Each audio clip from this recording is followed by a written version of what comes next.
Ladies and gentlemen, I would like to call to order the January 18th meeting of the Board of Water Commissioners. I would ask the people in the audience to please take their seats and be in order. Thank you. Let us begin by calling the roll. Chairman Einhauser, I'm present. Vice Chair Blackman, Present. Commissioner Coleman, Present. Commissioner Davis, Present. Commissioner Garcia, Kenlock, Commissioner Forte. Excused, but she plans to join us. Mr. Chair, we have a quorum. All right, thank you very much. I am, excuse me, Marion, I am present. I said unmute. Thank you. Yes. Next is the approval of the agenda, and I would like to propose two changes to the agenda as it's been presented. We are going to delete item number 4, and we're going to do that employee recognition at a future date. And at your places is item for walk-on 2023-23. And that will be considered under new business, number 11 on page 4. With those changes, I would like to entertain a motion to adopt the agenda. Approval is amended, Mr. Chair. All right, it's been moved and supported. Any other changes or modifications to the agenda? Hearing none, that agenda is adopted. Next, we have the approval of the minutes of December the 21st, 2022. Your pleasure, commissioners. Move approval with any necessary corrections. All right, Commissioner Kinlock moves to approve. Commissioner Blackman seconds. Any changes or modifications to the minutes as presented? Hearing none, they are adopted. Next, we will move to public comment. And who will be announcing our ground rules for public comment? Mr. Chairman, I have the instructions. Thank you. Will we have 2 minutes or 3 minutes? 2 minutes. 2 minutes. Thank you, Mr. Chair. To the participants to make a comment, if you are in person, please sign the sign-in sheet. The sign-in sheet is located right when you walked into the room.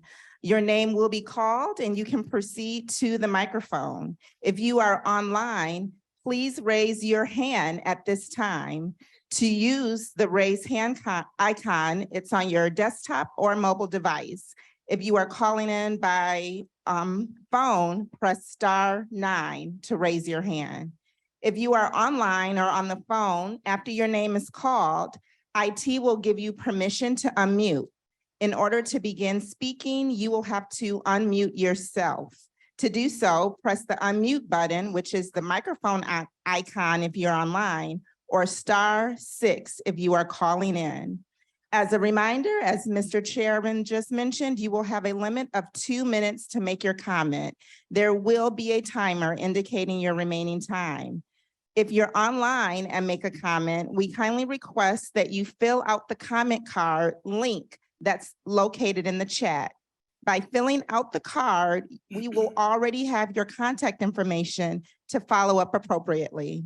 If you are unable to click the link, please let us know and a telephone number will be provided for you to call to provide the needed information. Please remember you will only be called upon once, and once the chair closes public comment, there will be no other comments from the public and all attendees will remain muted for the duration of the meeting. On-site comments may go first, followed by the online and on the phone. Those are your instructions. Mr. Chairman? Thank you very much. Is the sign-in list available or?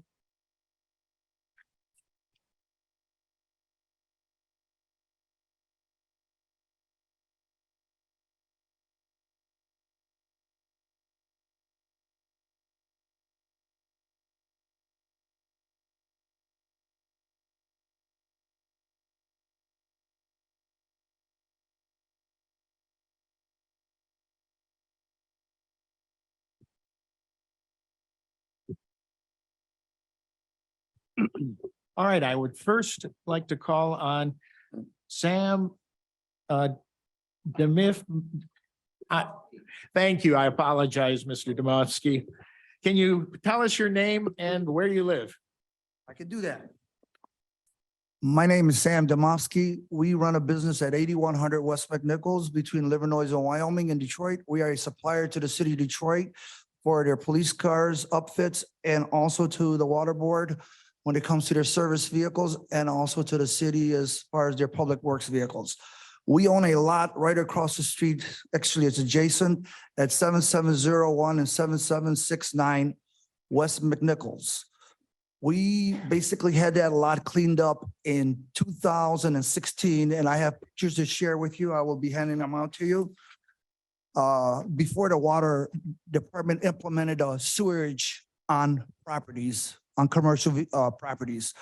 This is a vacant lot and it's been cleaned up since 2016. I'm having so much difficulties with the water board department that it is very frustrating to deal with the water board. I'm not here to ruffle any feathers. I'm here to speak my mind. I spent over $25,000 on my commercial buildings in the city of Detroit. One is at 17540 Wyoming. The other one is at 8100 West McNichols, 7769 West McNichols, 7624 West McNichols. And we just built a brand new one right across the street between Greenlawn and Pennington. This particular lot that I have here, I would like somebody to kind of get these pictures.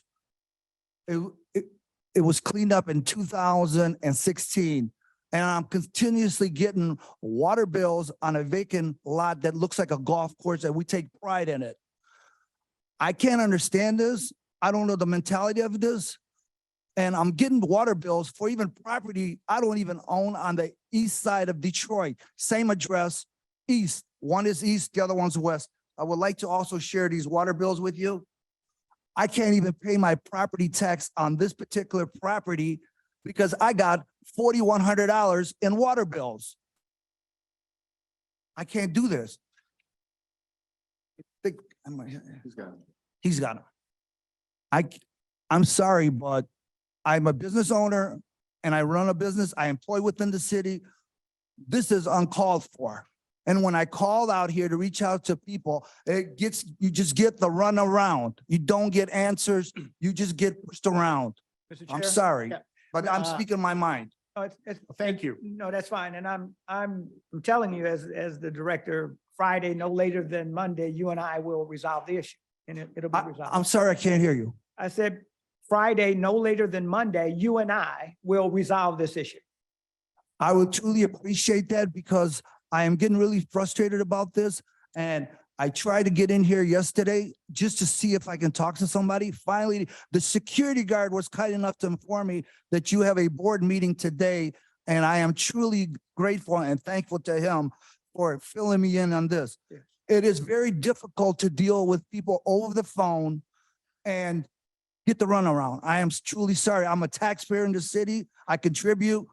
And I also help pay for your wages there. So let's get this matter straightened out because there's no reason to pay for a piece of property that you take pride in. You even cut the grass. Yeah, Mr. And I'm Dominski. sorry. And Yeah. I didn't catch your name, sir.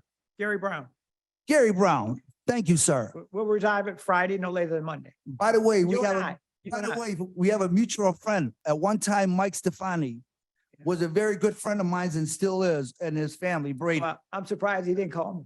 What? I'm surprised he didn't call me.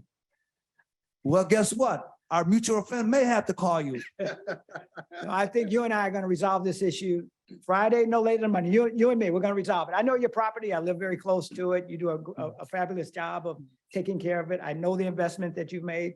We will resolve the issue.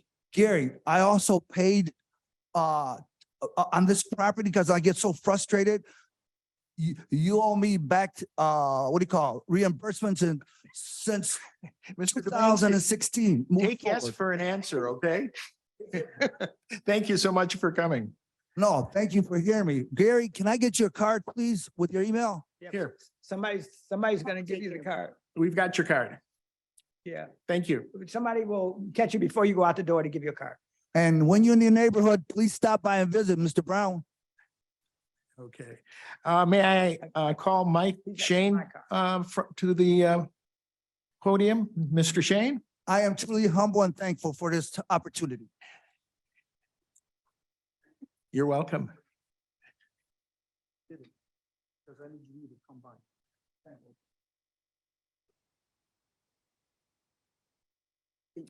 Good afternoon, Mr. Shane. Good afternoon. I'm here again for Jermaine Payne, but we've uncovered another issue with the property at 15119 Crest on the west side of Detroit.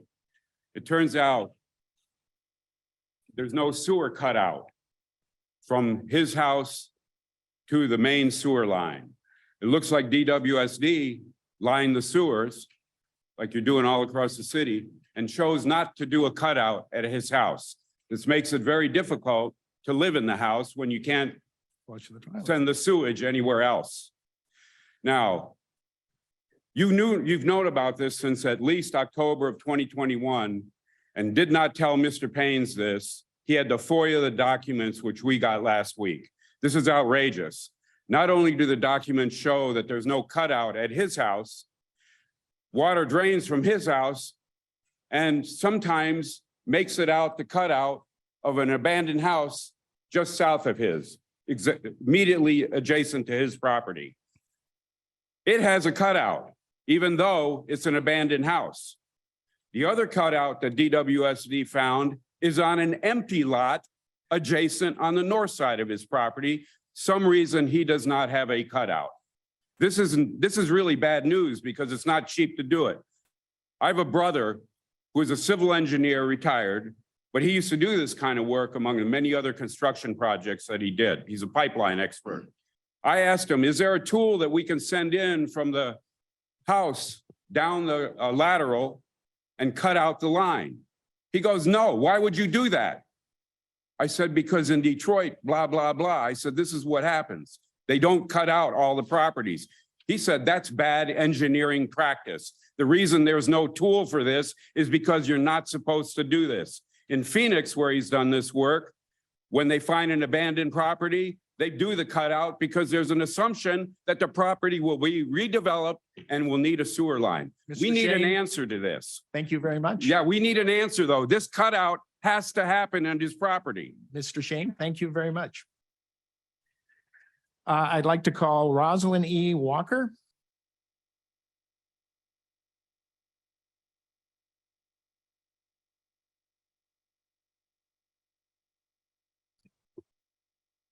How everyone doing today? Good afternoon, Ms. Walker. Good afternoon. Good afternoon. My name is Rosalind Walker, and I'm here. I live in the District 4 and 3, actually. And a lot of people over there. Would you move your microphone a little closer for us? Yes, if I you're live in folks? District 3, also 4, I guess, because they combined in some way. But I have a problem with the Lifeline program for everyone that lives in my neighborhood that's trying to sign up for it. They need to know how, and they shouldn't have as many problems as they having to get on the Lifeline program. And then also with the 4,500 gallons of water that you guys was talking about rationing out to everybody. Everybody doesn't have the same size family. Like at one point in time, I had to move my son and his wife and kids in because they couldn't make it on their own. And they were all sick with coronavirus, which they caught coronavirus before they even shut down the city. You know, so I just want to know what you guys gonna do to help all of these residents in that neighborhood and in that district. We make exceptions on a case-by-case basis. They just have to come to us. Pardon me? We make exceptions on a case-by-case basis. They just have to come to us. But you know, 45 gallons of water is not much because you have to use water to flush, you have to use water to cook, you have to use water basically for everything that you do. We know that. But no, if somebody, because of a large number of people, exceeds the limit, we'll deal with it. And then a lot of people have problems with their landlords, like my water bill is not even in my name and I'm steady paying. All right, thank you very much. Thank you. May I call Bill Wilkie Kellerman?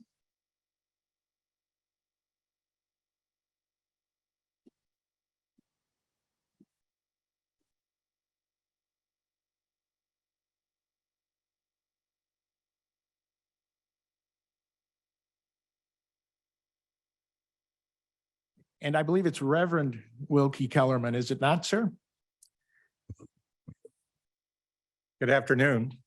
My name is Bill Wiley Kellerman. I'm a United Methodist pastor, retired from St. Peter's Episcopal Church, native Detroiter. I live in Southwest Detroit, and I'm here as both a member of the People's Water Board Coalition and We the People of Detroit. For many years, Director Gary Brown, and by implication the board, claimed that it was not possible or legal to base water rates on income, even though EPA, United Nations, all indicate that water rates over 3% of income are a violation of what people should be paying. The Lifeline program shows that was untrue, and to that extent, it's to be affirmed. However, you have to wonder if I have to wonder if it's a kind of setup. Indeed, it's set up to fail. The funding's only for 18 months, and we have to be asking, where is the money to fund this program for the long term? Recruitment has been halting, and Wayne Metro is backlogged, and people are on long holds, frustrating applicants. It's a bottleneck. There's excessive paperwork, especially for undocumented households, and the Social Security number requirement is another blockade to people getting onto this program. The unreasonable usage limitations, especially for large families, amounts to a rationing program in effect, and is practically designed to knock people off the program.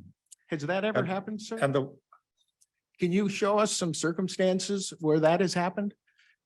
where large families are being Yes. cut off, Yes, I could get that data for you. please do.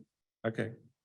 Water shutoffs, pending now at the end of the moratorium at 60,000 plus 100,000 people or more is an assault on the health and lives of low-income folks.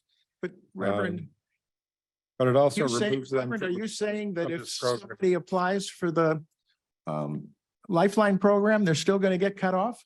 What's that? If someone, are you saying that if someone applies to the Lifeline program, they're still going to get cut off? If they're knocked off the program, I assume. I understand, but they are in no danger of being cut off if they join the program, right? Right. And, Okay, but if you cut off their water, they can't get on the program. when have we done that? Well, One instance. it's the end of the moratorium, and that's what's being threatened at the moment By whom? by the threat of 60,000 water shutoffs. That's just factually inaccurate, sir. Yeah, Mr. Chair, the numbers that are being thrown around, you're talking about more customers than we even have. First of all, we have the data on every account of what the usage is. 72% of our residential customers use 3,000 gallons, and we're giving 4,500, 1,500 more than 72% of the customers use. And we're negotiating with Water Advocates now a hardship program that they can help design for families that have large families. And so no one has been cut off or thrown out of the program because they're large families and for any of the reasons that you just stated. And I know you only get so much time, but we'd love to sit down with you and just walk you through the program. And you may agree and you may disagree, but we would like to at least give you the facts, that we have from DWSD. Pastor and to the director, I would absolutely like and appreciate if this gentleman can be a part of those conversations, because listening to the information he's getting, he's not pulling it out of the air. Someone's given this information, and I am very familiar with his organizations. I would love to have you to sit down with him and make sure he's part of the conversation. So as you all are crafting these, this new policy. It's done. We have the information and we will invite the Reverend to those meetings. Deb's, I'm certainly willing to do that. I confess I'm not hearing everything. That may be, okay. I sympathize. And I just want to make a comment in a positive way. We get accused of being very cruel people, but we never get an example of where we've done to someone what they claim we've done. Someone was on TV from my neighborhood saying, isn't it terrible that we throw people out of their houses because they don't pay their water bill? We don't. We don't. It's never happened. But it ran on one of the local channels anyways. No. I'd like, give us one name. Give us one household. One. Seriously. Come on back next month and give us a list. Or just give us one. Is that fair enough? Again, of someone who's lost their home or been put out of their home, by the time the water shut off, going back to 2014. You can go back to 2014. We've all only been around for not quite that long. But please, give us the name of one person who's been put out of their house because of their water bill. They're not put out by water. If your water is shut off, there's something, it's hard to live in a house without. I'd like to see the case study. If you're alleging then that we drive them out. Give me a name. One case study. Because we don't do it. You don't keep people out. If you shut people's water off, they're forced to move. Or they lose access to their home. But you acknowledge that if someone signs up for the Lifeline program, their water is not going to be shut off. That's right. All right, well. That's the danger of the program. But if they overuse, say you have a large family, the tiers are structured for smaller families, large usage. Once again, please give us a name of a family that's been shut off because of overuse. Just one, okay? Fair enough? The water shut off moratorium has only just ended. We're talking about a threat of ending the water moratorium means opening the door to water shut off again. You regard us as people, of very bad faith. And that's unfortunate. All right, thank you.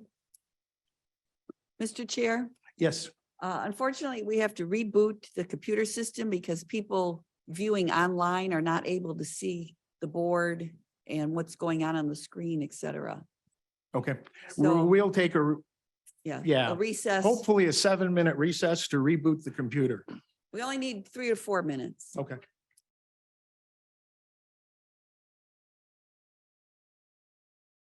Not begging, though. I am demanding a permanent moratorium on water shutoffs. To trample on the right to water and housing is to deliberately say that you do not care about poor people, that you think poor people are disposable. We are encountering a housing crisis, and the city should be looking for solutions to actually help us and not to displace us and potentially kill us. Water shutoffs and rationing doesn't happen in these big white suburbs that are not too far off from here. Instead, it happens to marginalized people, oppressed people, poor Black and brown people, and families. Stop punishing the poor and stop underestimating us too. The more you try to take from us, the more we have to organize on. So don't doubt us. Instead of shutting off our water, you should be trying to stop the lead poisoning that some Detroiters are facing from drinking the water. We don't need water shutoffs. We need water affordability. People over profits, people over property. Thank you. Ms. Lewis, can I ask you a question?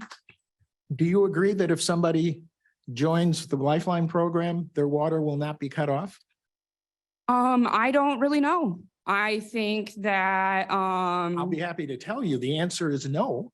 And if you believe it's not no, give me one example of somebody that has joined the Lifeline program and has had their water cut off.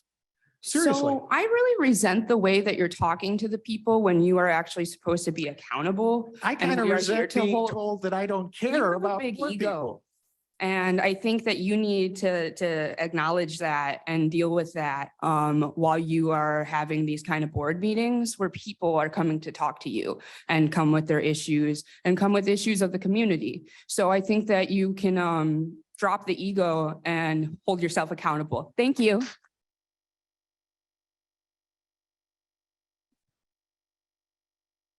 May Arnoff?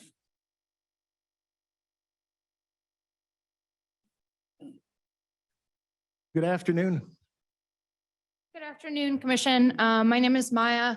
Maya. I Um, apologize. And with the moratorium on water shutoffs coming to an end, I'm here to ask the commission to commit to no water shutoffs, especially as you roll out this new program. And as you see the barriers to accessibility that are there, it's very difficult for people to even know about the program, and those that do may face barriers signing up. And we have yet to see how it even folds out for people who are in the program. And additionally, the director of your commission was quoted in the paper saying, we are only going to shut off for people who don't want to pay. It's not about people who can't pay. It's about people who don't want to pay. And if they wanted to pay, they would come to you for help. And I would say that a lot of people don't know to come to you for help, don't know how to come to you for help. And when you're in a crisis, dealing with 1,000 things at once, you can't pay those vital bills that you want to pay. It's very difficult to access that help in a timely manner. And how do we know that people are knowing to ask how to help, going to ask for help, and going through that whole process before their water is shut off, which is a health risk, not just for the family whose water is shut off in terms of sanitation, in terms of using the bathroom, in terms of medical care, but for the whole neighborhood, because communicable diseases can spread when water is shut off. And I've had conversations this past week with dozens of people who've had experiences with their water being shut off in the past and are afraid of that happening again. Now the moratorium has lifted if they either can't get in the Lifeline program, somehow get kicked out of the Lifeline program, or ineligible period, because let's say they don't have a social security number, which many of our tax paying neighbors do, the taxes that go to fund this very board. So I would ask you to really investigate, how can we make sure people are safe until they fully have all the information and access they need to this new program? And how do we also pull up the problem of inequality at the root and not just put a weed whacker to the solution, but how do we really change water rates so low income people aren't struggling to pay those bills in the first place and don't necessarily need those sort of weed whacker programs to try and stifle the issue down the road once the crisis is already happening. I don't understand that last point. Is $18 not affordable? $18 in terms of the water rate? Yeah. For many people, it's not affordable. This is a very low income. People become disabled. I was talking to a neighbor of mine just last week who became disabled because of COVID. Can't prove it because we don't even have the science to show the impacts that that disease has had on our bodies and our minds, which I have personally experienced as well. She couldn't work. She went through all of her savings. She can't get disability and she's struggling to pay her bills. Nobody doesn't want to pay their water bill. Like, we all want to brush our teeth. We all want to shower. We all want to drink clean water. When people aren't paying their water bill, I have never met somebody who's saying, you know what I mean? Excuse my language. Sorry. I've never met somebody who said that they just Commissioner don't Kinloch. want. Yes, I Excuse just my want to language. ask you, so. Yeah. So you just said that $18 was too much. Oh, so what would you say that the price of clean water, a water bill from the water department should be? What would you say the price should be? I think in a perfect world, it would be free because I don't see the point of living. When I agree Let me there. finish, let In me a finish. perfect world, it would be free. In a perfect world, it would be free because there's no point in living in supposedly the richest country on earth and having to pay for water, right? Which used to be free before all this came along. But I think that as we're transitioning to that place once again, where basic human rights like water can be free, that we can start by making it free or almost free to the lowest income households and making it very easy and accessible for people who are in crisis to know how to get help, to know where to get help, and make that process as easy as possible in the meantime. I think someone was suggesting earlier, basing it on income. As someone who helped craft this policy with the folks here, I think almost free is $18. Almost free for the $18 is absolutely almost free. And then we also, you heard us today talk about even drilling down deeper as it relates to hardship, taking into consideration larger families. So we're still adjusting this policy to address those anomalies that exist. But right now, zero, we can't. So $18 is where we're trying to get it. And then for those unique circumstances, even craft a policy to address those.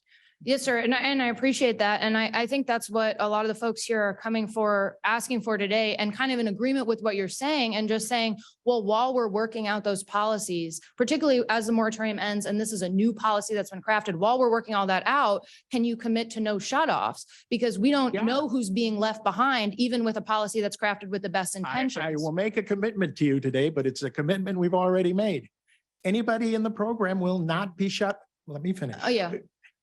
We are continuing the moratorium Mm-hmm. for everybody in the program. Not only will they not be shut off, their arrears will be wiped out.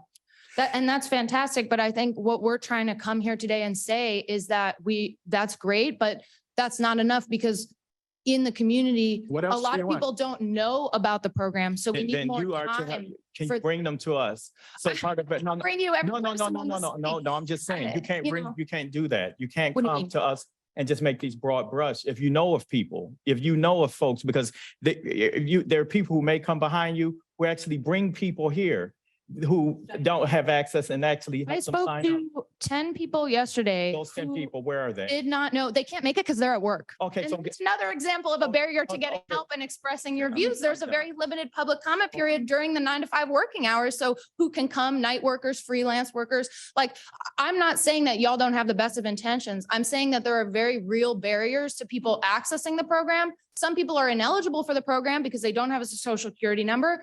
And until you know for a fact, every person in the city knows about the program, they can get it if they want, it's super easy, and they won't get kicked out, then you can't say that people are choosing not to pay their water bills or choosing not to access this program.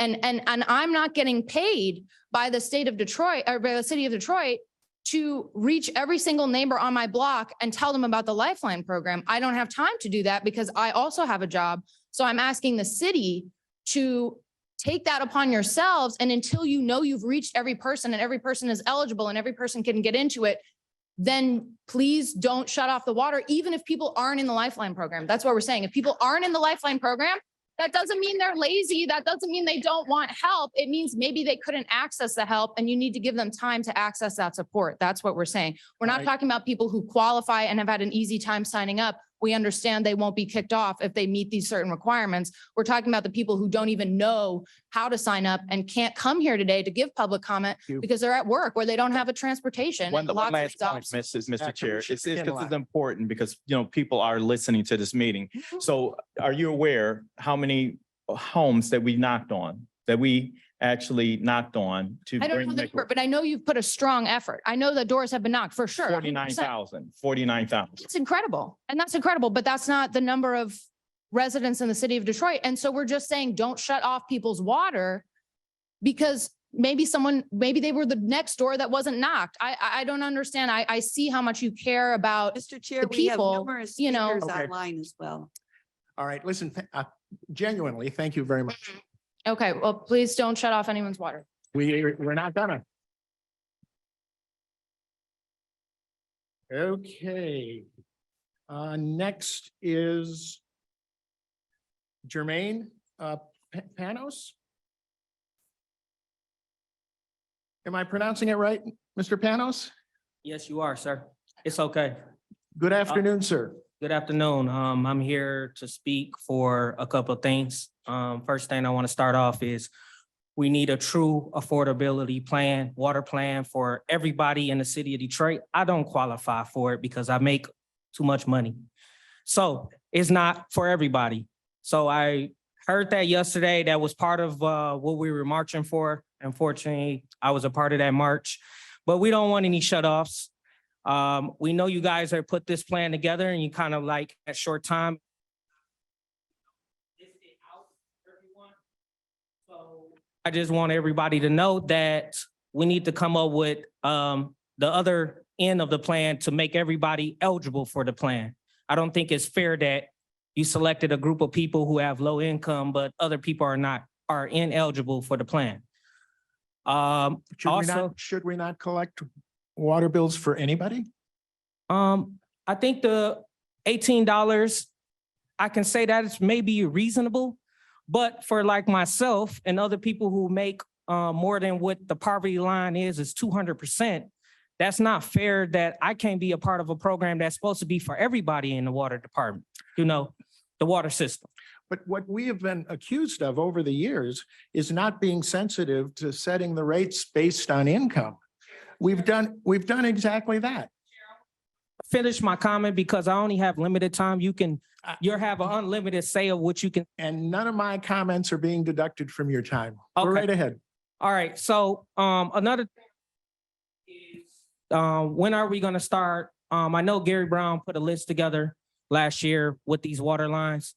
So I want to know, when is Gary Brown or when is the board gonna come with this plan on how they're gonna tackle lead lines in the city of Detroit? I have seen a lot of contracts going out, but I want on the unfinished business to be talked about. When are we going to put this plan together to start actually going after?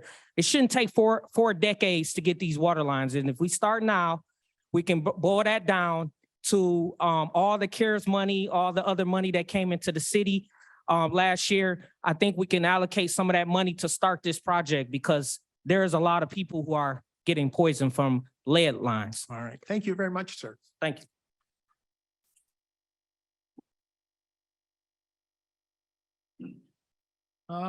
Norel Hemphill?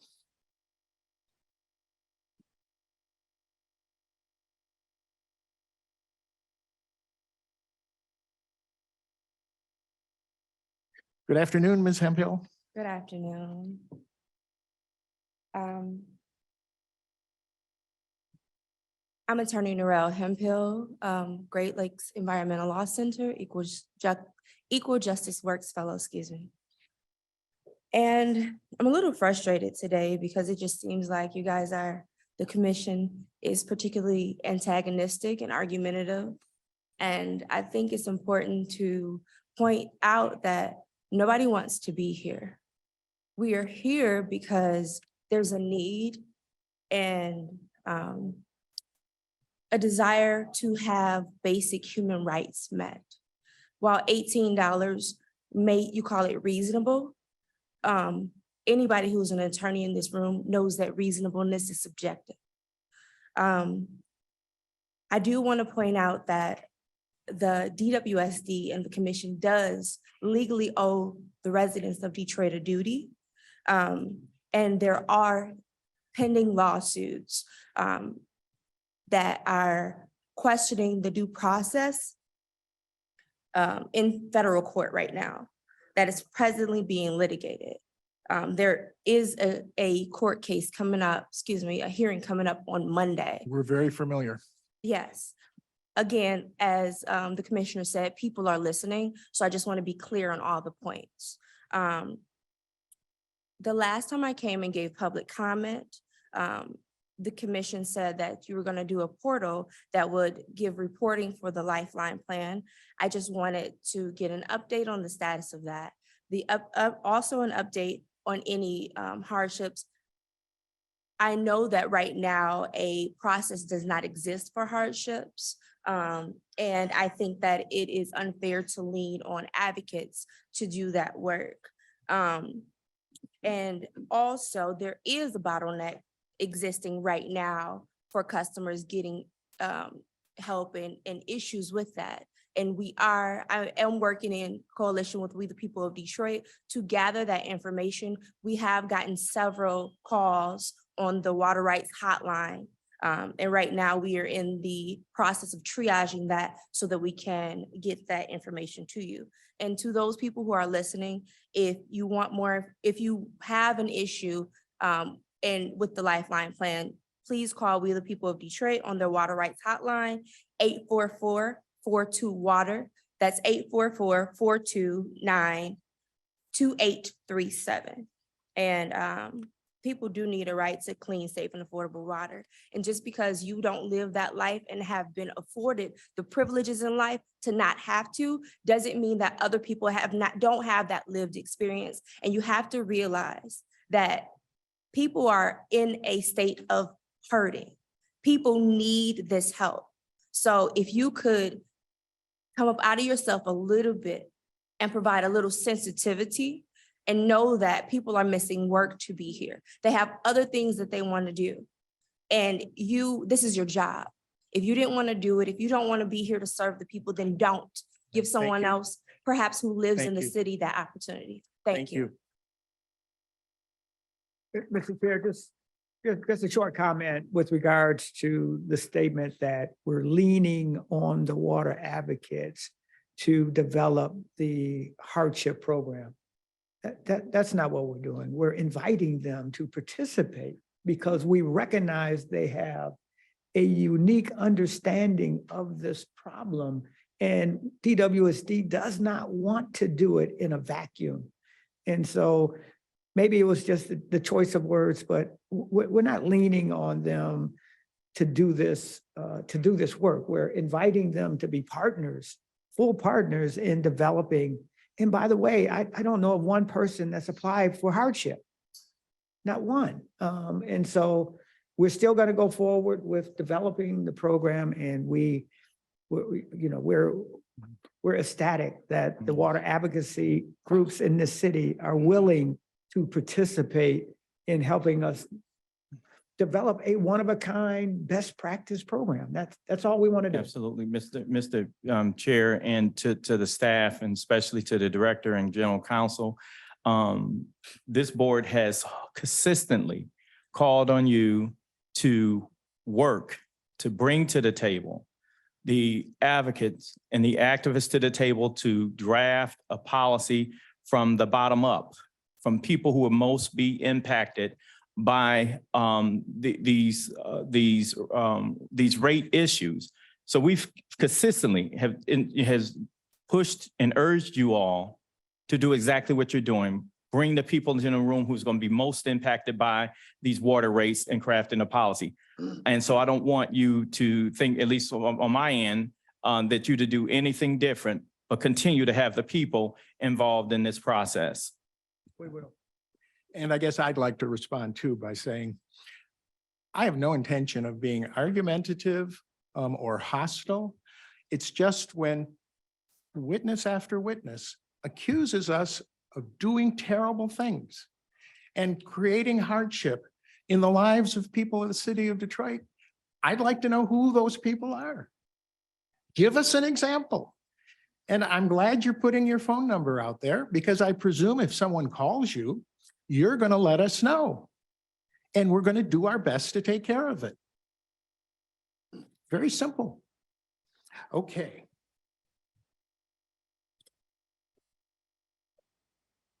I have nobody else. Is there anyone else in the room that would like to address the Board of Water Commissioners? Are you pointing to somebody? Who is it? Oh, that's okay. Just come on down. Tell us your name and where you live.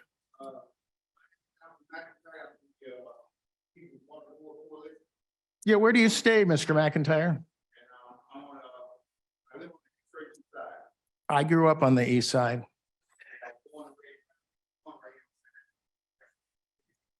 I was close to the city airport. I have a couple of questions. I have a sister that stays on Sherwood over there in what they're making now, I guess it's becoming a construction district, where there's a lot of trucks and things. And my question is, because she can't get here, I come around in her. In her home, she doesn't have any pipes. Her landlord won't do anything about it. She steady paying her rent, the water bill steady going up. You don't have running water in her house. What she do is she go out and get buckets of water, neighbors, and store them in the basement. That's one question. My daughter stays on Garden between 8 miles and 7 miles. She's a single parent, raising 2 young men in college. Both of my grandsons are in college. Her water bill is trickling steady going up. She owns her home. Vacant properties across the street, one next door. The resident next door moved out, left the resident to his children. He contacted the children, it's water running in that basement, running constantly, every day. Nothing's not being done about it. Okay, that's things that can be addressed. Then the affordable water. Yes, it's affordable if you work. But majority of them is not working. I attend this church on the east side, Whittier. We just paid $500 for a busted water main charged to us. Charged to the church. It's not on church property. And you know what the pastor was told? He's given an address to a parking lot. It's adjacent to the church, if we pay for it. Now, I'm not understanding, how would we pay for the busted water main on the city streets? That was not a problem. Then they came out, tore up the grounds, and didn't put it back. Not to where we can utilize it.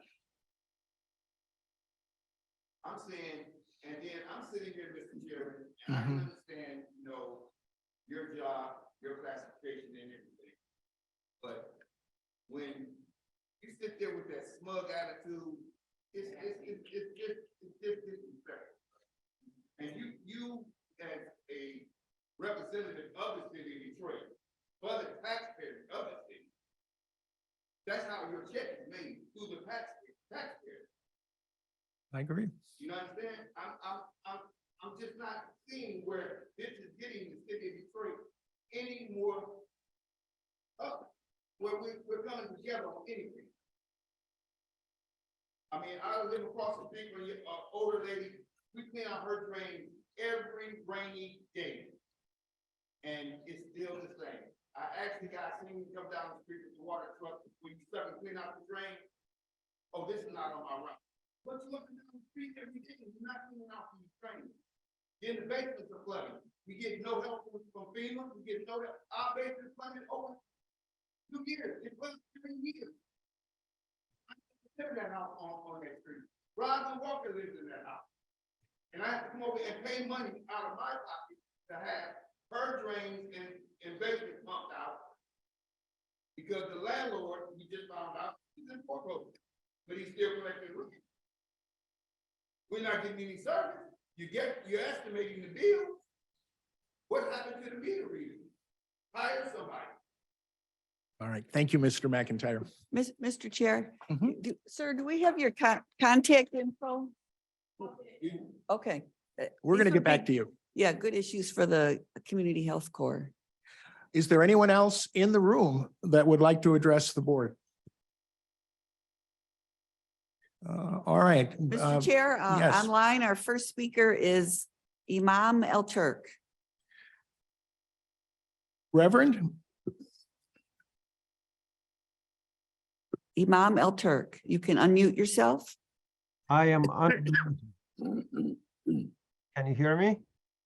Yes. Yes, we can. Faintly, but yes. All right. Thank you so very much. Good afternoon, members of the board, brothers and sisters. Peace be with you. My name is Steve Mustafa Al Turk. I'm the Imam and President of the Islamic Organization of North America, Imam and member of the University Islamic Mosque on Forest and Cass, and past chair of the Interfaith Justice Committee of the People's Water Board. Thank you for taking our comments, and I would like to share with you, by the way, the People's Water Board on September 30th had submitted a lengthy report regarding the Lifeline plan. And included in that report is the Interfaith Justice Committee report or comments that we have put together as interfaith people. And if you allow me, I would like to read it out to the board. This is a moral statement of concern with the Lifeline plan. We, the faith leaders of the Interfaith Justice Committee, IJC, of the People's Water Board Coalition, PWBC, have grave reservations about DWSD's proposed Lifeline plan. The Lifeline plan falls short in ensuring equitable, moral, and sustainable solutions to a core problem, water shutoffs, that has been festering in Detroit for years and fails to serve its low-income residents. In particular, as faith leaders, we find the plan to be detrimental to large, poor households and does not adequately factor in the problems of low-income tenants in a city teeming with unaffordable housing and quality stock. The three-tier plan is, in fact, an austerity plan that rations water. The plan is prejudicial toward large families and multi-generational households, particularly those who are the most vulnerable, such as those with children, health and disability challenges, and undocumented persons. The plan lacks clarity and compassion and places an undue burden on economically marginalized residents to monitor and reduce their daily usage without adequate conservation and health-related support. Moreover, it does not uphold the common good to ensure the protection of public health, while many low-income residents still manage the ravaging effects and outcomes of the COVID pandemic. As people of faith across a diverse spectrum of religious traditions and communities, we believe that the Lifeline Plan is ill-advised policy based on a myth of scarcity and the promotion of water rations in the Great Lakes state. Our spiritual traditions embrace a belief in a creator who is generous and calls us to ensure just and equitable resources among poor and vulnerable people, essential to individual life and public health. As people of faith, our concerns are rooted in our shared belief that water is sacred, a gift of God, essential to life, and that no one should be denied access to safe, affordable, clean water. We call upon the DWSD to consider a true affordability plan that is an update of the original 2005 water affordability plan passed by Detroit City Council, and to work transparently, genuinely, and humbly with water advocates and residents for a long-term and non-political solution to the city's long-standing water crisis. End of statement. So we ask of the board to have a permanent moratorium and Thank you, Imam. consider the Appreciate the comment. Thank you. Thank you so very much. Mr. Chair, a few of the speakers have commented about the need for having a social security number. That is not DWSD's requirement. That is the federal government's requirement in order to receive the funds that we are using to fund the Lifeline Plan. You do not need a social security number to have an account with DWSD. It's a federal requirement to use the funds. Thank you. That's an important clarification. Who else is requesting to speak before the board? Our next speaker is Rondi Brower. Miss or Mrs. Brower? It's Ms., thank you. Yes, my name is Rondi Brower. I live in Ferndale. I'm a member of the People's Water Board Coalition, and I have a couple of concerns. The first one is, something that seems to not be completely understood while so my first question would be, did the DWSD turn off water to thousands and thousands of customers between 2014 and early 2020? I don't know. I don't understand exactly the relevance. We're talking about today and today's plan. Right. Okay. So accepting that you turned off water, we certainly have, the pictures, thousands and thousands of people had their water turned off until the beginning of the pandemic when there was a moratorium. many of those people are living in fear that the end of the moratorium will result in their water being turned off again, either because they will not be eligible for the Lifeline plan, because Wayne Metro is so backed up that they will not have succeeded in accessing the plan before you start to turn water off. That, I mean, one of the first two speakers is a good example. Your record keeping isn't perfect. You may think they haven't signed up for the plan when they Ms. have. Bronner? Such a traumatic event that Ms. I don't Bronner? understand the concern. Ms. Bronner, may I ask you a question? Sure. Is water as much a sacred right in Ferndale as it is in Detroit? Well, since we shut off water as well, I would say it's equally not. Well, when will you be appearing before the Ferndale City Council and making a similar demand? That's a good suggestion. Thank you. Please let me know when that is. I want to come and watch. In fact, I'm going to ask for an opportunity to talk and support your proposal.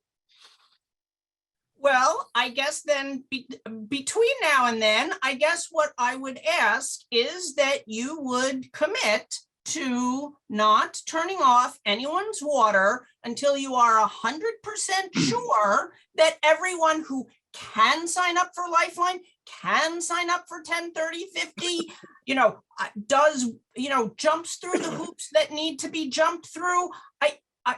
We will. Not having water is such a horrible thing, and you've expressed that it's such a horrible thing. I think the community would, we would all just be. Seriously, tell me when you're appearing before the Ferndale City Council. But thank you very much for your comments today and telling us how to run our business. Mr. Chair, our next speaker is Barry Rubin. I'm sorry, Wiggins? Barry Rubin. Rubin. Mr. Rubin? Yes, can you hear me? Yes. That was extremely rude, sir. And you owe Miss Brower an apology. She is coming in good faith, not to berate you, but to ask a question. And you treated her very rudely. Now I'd like to begin. Mr. Rubin, where do you live? I happen to live in West Bloomfield, but I'm a member of the People's Water Board and believe in water for all, whether they live in West Bloomfield, in Timbuktu, or in the city of Detroit. And when will you be appearing before the West Bloomfield City Council making the same demand? When I find it necessary to do so, sir. Now, my comment is the following. All right. First of all, believe it or Restart the clock. I don't want to take any of his time. Restart the clock at 2 minutes, please. All right, we'll keep track of it. You're going to get your full time. Go ahead. Thank you. Thank you. First, I'd like to recognize, believe it or not, your recognition of the need for a water affordability plan. And the first time since I've known of the history and have done work on water justice, 2022 signaled a great advance in people realizing the necessity for water affordability plans. And so to that extent, I'd like to recognize the DWSD on that and thank them. Like the others who are on these calls, I am calling primarily to ask you to extend the moratorium on shutoffs because of all the impediments to all those people who can't afford to pay it are taken care of. But I'd also like to ask the question, when are you intending to begin shutoffs on those people that you feel are not, that are able to pay and not paying? Because I'm really scared that too many people who can't afford to pay will get caught up in that. And I'd really like to know when you're planning for that to begin. I know that you ended the moratorium, and I also know that last time that you were at the last DWSD meeting, Gary Brown said that only 72% of residents are paying. And so that's why you needed to go back to shut off. So I'd like to know when you're planning to begin those. And finally, Mayor Duggan has talked about asking the state legislature to establish funds to keep Lifeline going. We hope this is not just for Detroit. We need to do this for all the people in Michigan who cannot afford to pay their water bills. The people in Flint and Benton Harbor and Pontiac and Warren and Dearborn and Bay City need water to live as well. And by gathering the support in the legislature from all these jurisdictions, we can establish a permanent water fund in the state to fund all water affordability programs. And finally, water is a human right. Water is life. We must not shut it off. We must care enough about our fellow humans to insist upon safe, affordable water for all. Thank you. Thank you, Mr. Rubin. Mr. Chair, our next speaker is Nicole Hill. Hill? Ms. Hill?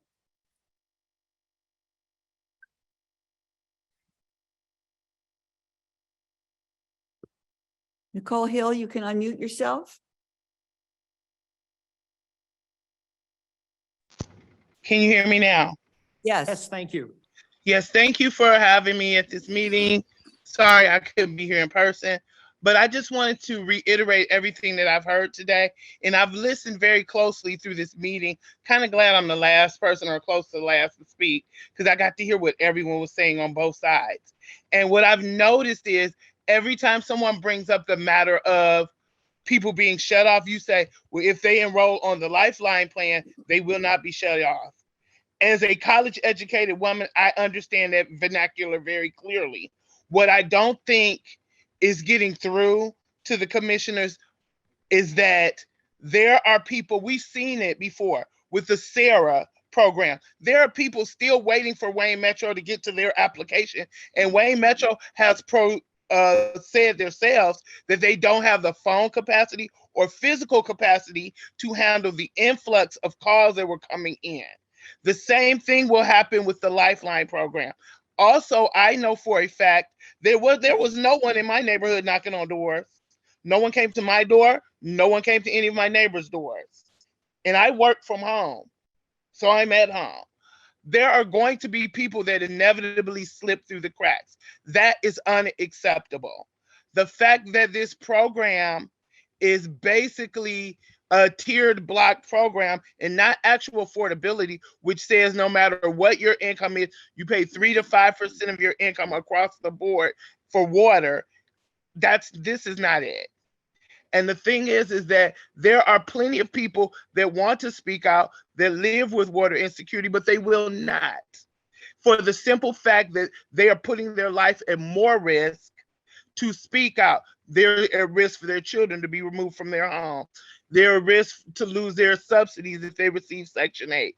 They're at risk to lose their very homes that they are in. People are not going to continue to try to add a burden. Thank you to very their much, risk Ms. Hill. after Ms. our- Hill, Ms. Hill, your time has expired, but thank you very much. Our next speaker is, and we have approximately 10 more. We have 10 more speakers. 10 more speakers, okay. Our next speaker is Evan Villanueva. Mr. Villanueva, unmute yourself, please, and you have the floor.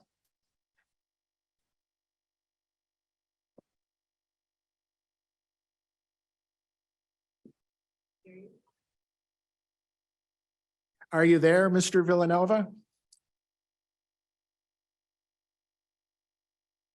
I'll come back. We'll come back, but we're going to move on to the next person. Sorry about that. I'm here. Oh, There you good. go. Good afternoon, sir. Good afternoon. My name is Evan. I'm a Detroit resident. I just called in. I have a little bit of a different statement today. I work for an organization that does a lot of work in the community around home repairs. And I just want to say that I'm alarmed at how many people in the city are continuing to live without heat and hot water due to floods that happened in 2021.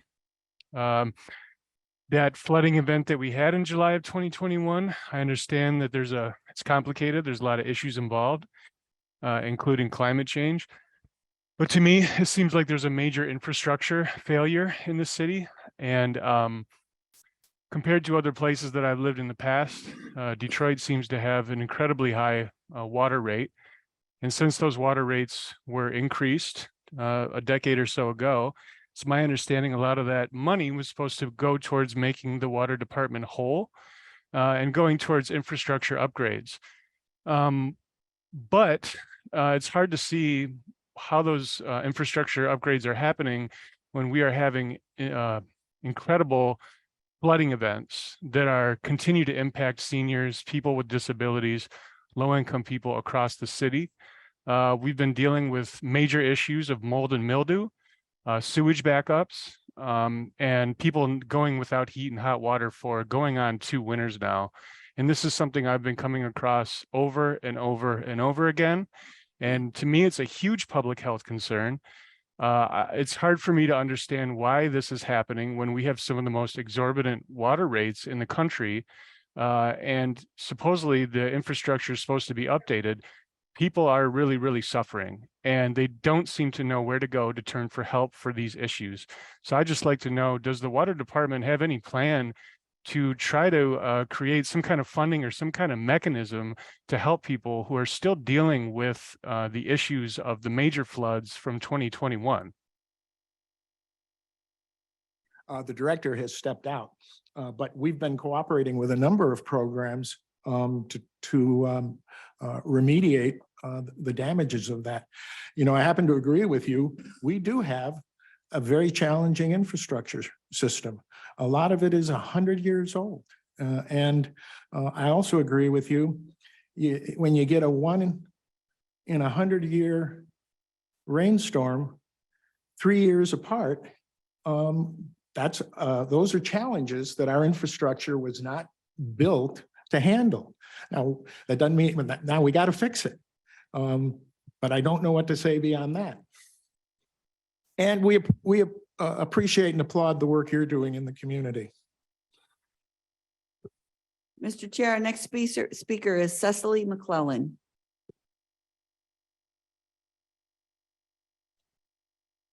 Good afternoon, commissioners. We, the people of Detroit, support maintaining a permanent moratorium on water shutoffs, and particularly until you have a water affordability program that is truly income-based. My concerns are more so right now about the persons that have already enrolled in the Lifeline program. In the data that we have had access to, we see 29% of the people have not paid their bill. It's been our experience in talking with many of the residents that they are not notified and they do not become aware that they're even in the Lifeline program until they receive their bill. So the practice of sending out texts or sending out letters or notification is not taking place. And what happens with that is that once an individual misses that date, because we know the mail has slowed down considerably, what happens is that they're forced then to pay the original amount of the bill. And I think that that's something that's not communicated very openly or consistently to our residents, that if you don't make your Lifeline payment, that you will have to pay your original bill with the penalty. So I think it's really important that once they sign up that they understand. Further, if you are not, consistent, I mean, if you don't pay your bill over 2 months period, then you run the risk of not being continuing in the program. So there's some elements of the program that need to really be communicated to all the residents. We're also concerned that we have 24% of the people in the program that are above 6 CCFs. And that is a problem. That goes back to our original. Thank you very much, Ms. McClellan. Our next speaker is Julia Sasson. Sasson? Sasson, S-O-S-I-N. Okay, Ms. Sasson?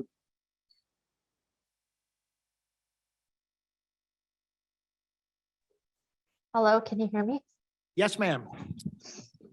Hi, my name is Julia.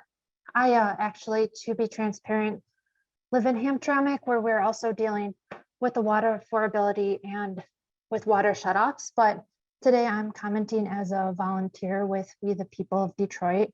And from 2016 to 2018, I helped deliver water to homes that had been shut off. And from personal experience, I can say that these homes, a lot of these homes were large families, people on fixed income or low income. And so I just wanted to advocate that while the Lifeline plan is better than nothing, I do hope we get a true water affordability plan in place for those folks with large families that are on fixed income or have very little income at all, because as we've learned in the pandemic and as a new mom, I've learned that you really need water to have your keep your children in your home, to keep your hands clean, to keep your babies fed. So that's all I have to say. Thank you.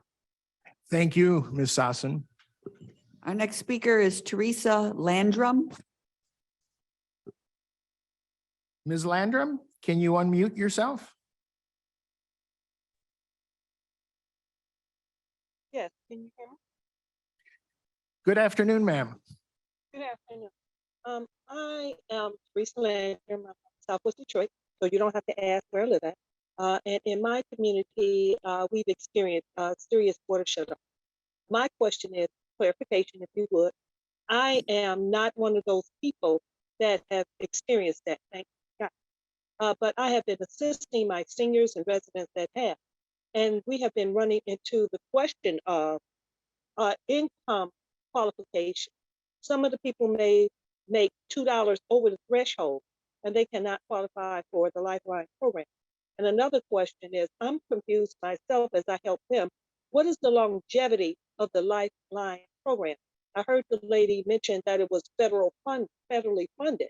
So will, after the funds run out, will there be another program in place that can help subsidize the water that people are needing for their sustainability?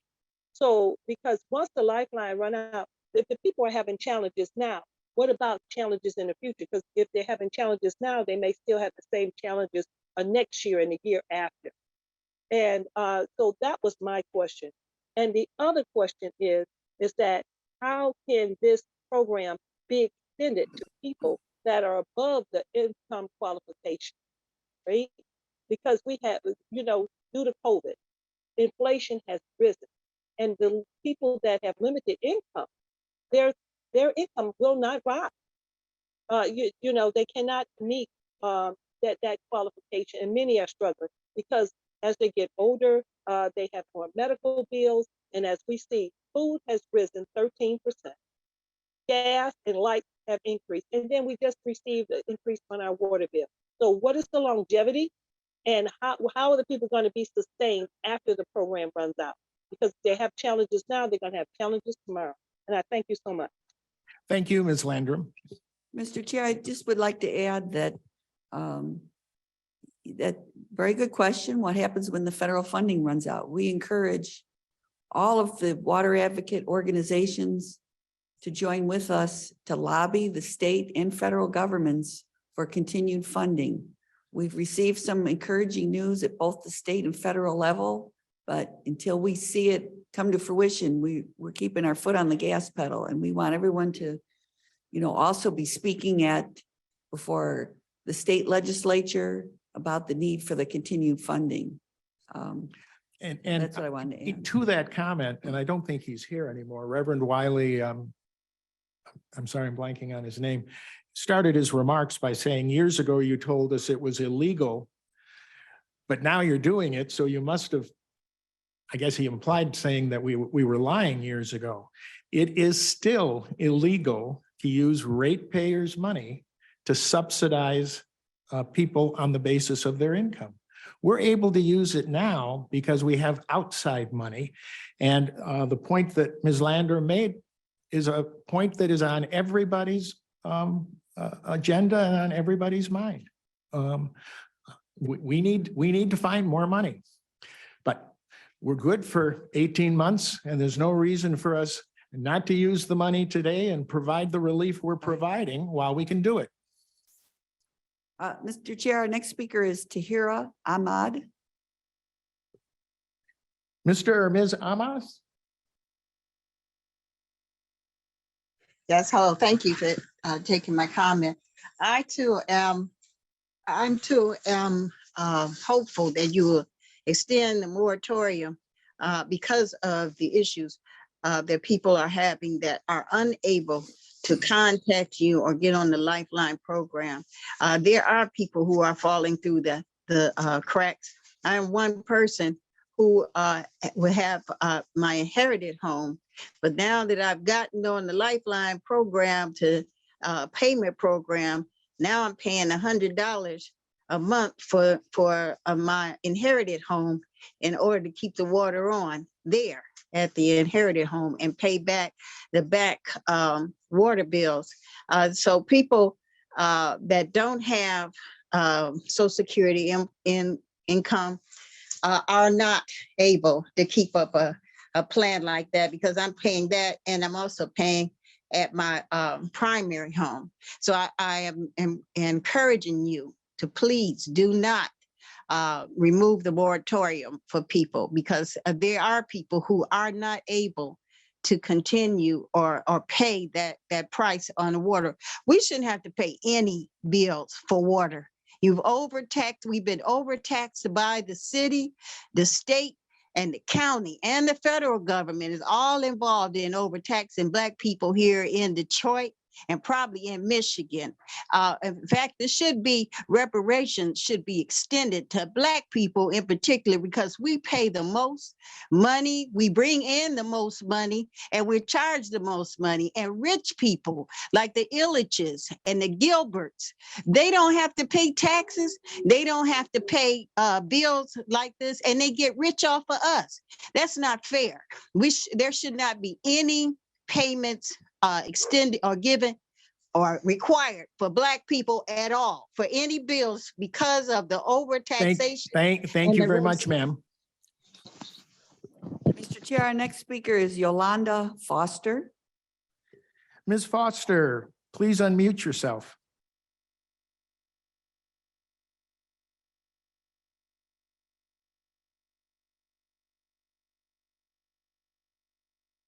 Ms. Foster, are you there? Mr. Chair, as she comes on, I'm just hoping one speaker comes with a recommendation on customers that can afford to pay their bill but don't. But what should we do to resolve that issue? Customers that can clearly afford to pay their bill but don't. What should we do? What's the recommendation? I'm hoping that our callers are thinking of some good recommendations that we can use. Ms. Foster?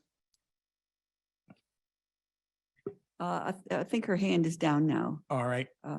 We'll keep you on the list, ma'am, but we're going to there she move on. is. Oh, are you here Ms. now? Foster, are you with us? You unmuted.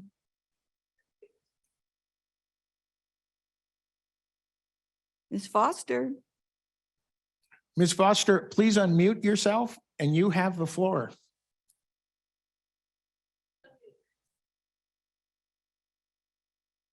All right, we'll come back to Ms. Okay. Foster. The next speaker is a phone number. Last three numbers are 219. Please unmute yourself, 219.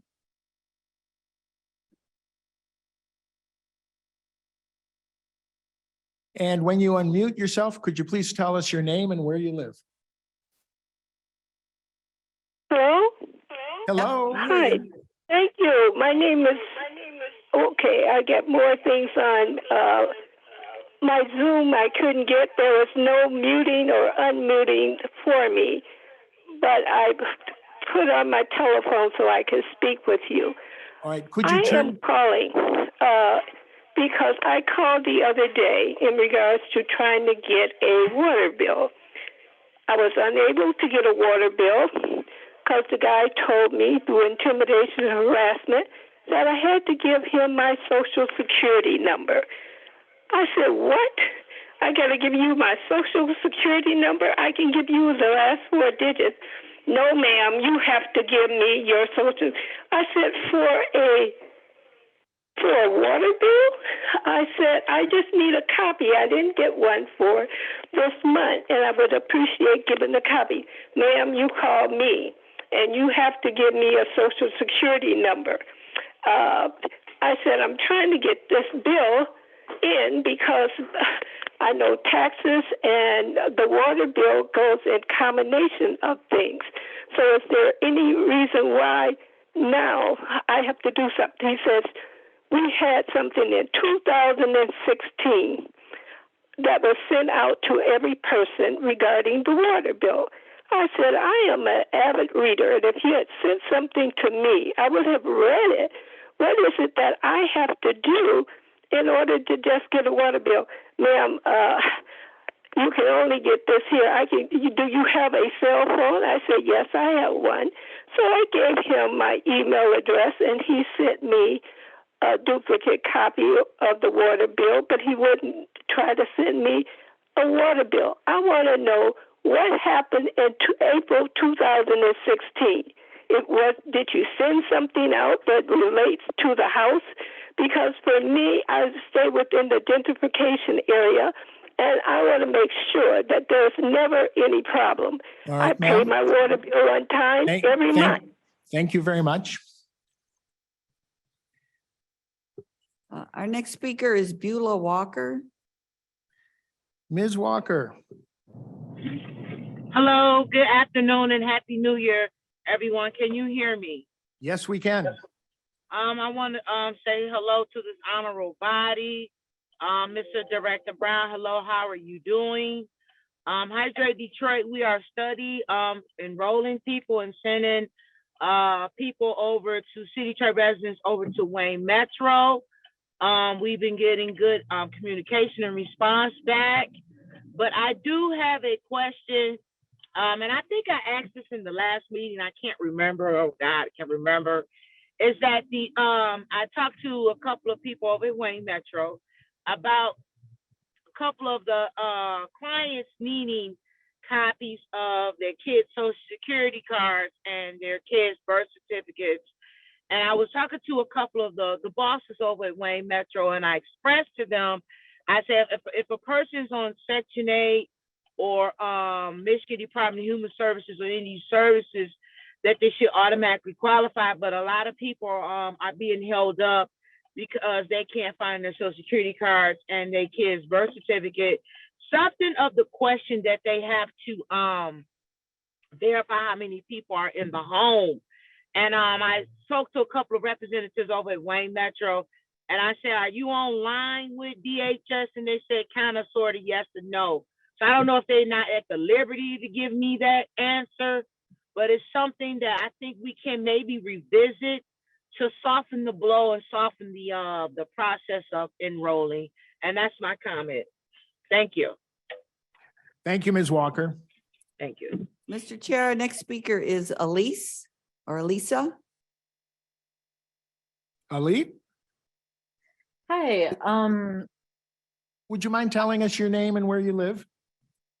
My name is Elise. I live in Hamtramck. I have been working with the People's Water Board Coalition, and I want to say, as many others have, that I really hope you keep the moratorium. Like it was said before, this stuff, it shouldn't even be paid for since it's necessary to live.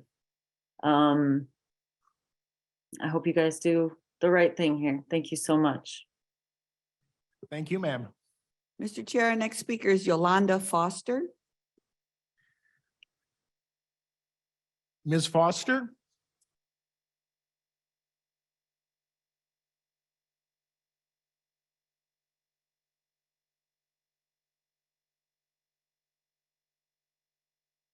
She still seems Ms. to be having Foster? trouble.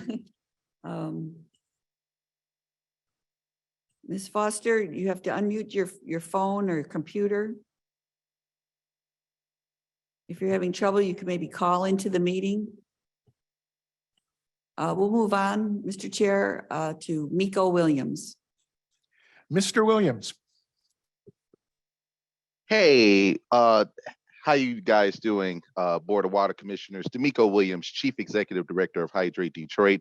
I'm calling to provide a wonderful response about the Detroit Water and Sewage Department Lifeline Plan. Since Hydrate Detroit got on Fox 2 News as of January the 6th, we've been able to get thousands of phone calls of people wanting to sign up for the Lifeline plan. They are excited of the $18 water bill, and they're also excited about the water amnesty of the debt erasure. More talk needs to be spreaded about that. This is great news. But the problem is that some people are formerly from Wayne Metro. They were formerly on the RAP program. They used to have assistance before, and they're kind of a little bit nerved that they have to sign up. Those requirements that Beulah just spoke about, the income requirements, is a deterrent. That needs to be dropped ASAP. We don't need no income requirements. We'll deal with that later. Just sign up and get on the program ASAP. And a lot of people are doing that. I'm also disappointed as some of my colleagues and comrades of water activists, you all have been given a chance since May and June to be a part of this Lifeline program and to make it better. You can bring suggestions and recommendations anytime, and you can bring people down to the water department to get them a resolution the same day. You all were running down with Dr. William Barber at the Poor People's Campaign. Make him write the damn check to pay off all those people that need help with their water. All of you have the tools, the capacity, and the people to make water bills paid for in the city of Detroit. We can't have free water because as this time right now, all of the CARES Act money, the federal funding, this new Democratic leadership, we can get money for funding to make this program last, but we can't keep fighting like this. We have got to be adults and we've got to come to the table for a better solution. Hydrate Detroit has been willing, able, and sustainable to bring people down, and we've been able to make things happen. And we're working with the city right now to currently coalesce on a new plan, on a new program to get the outreach since the Fox 2 News article that have went out. Thank you so much for taking my comment. Yes, thank you, Mr. Williams. Mr. Chair, our last speaker is Tiana Starks. Stark? Mr. or Ms. Stark? Mrs. Starks, thank you. Thank you, ma'am. Thank you all for conducting this meeting today and for hearing from the public, residents of Detroit and general public. I am the communications director at We the People of Detroit. And I just want to state that We the People of Detroit believes that water is a public common and that permanent access to clean, safe, and affordable water is a human right. We, as we've said, we believe the Lifeline plan is a step in the right direction. However, we must come to a consensus on the difference between water assistance and water affordability. As it stands right now, the Lifeline plan does include a income-based rate, does include a rate structure that is not solely based on income, and therefore we don't view that as being true affordability, as we're not sure about the sustainability long-term. I would also like to say, as a communications professional, what I'm witnessing here is that there is a clear lack of trust within the community to the Board of Water Commissioners and DWSD. And today, for some reason, the antagonistic demeanor that has been displayed does not engender the trust that is needed in order for community and the commissioners and DWSD to work together toward a water affordability platform that meets the needs of everyone. That is all. Thank you. Thank you. Mr. Chair, we have 2 more speakers online and 1 more in the room. If you'd like to be okay. the person in the room. Yes, is that Mr. Rangel? Ms. Rangel?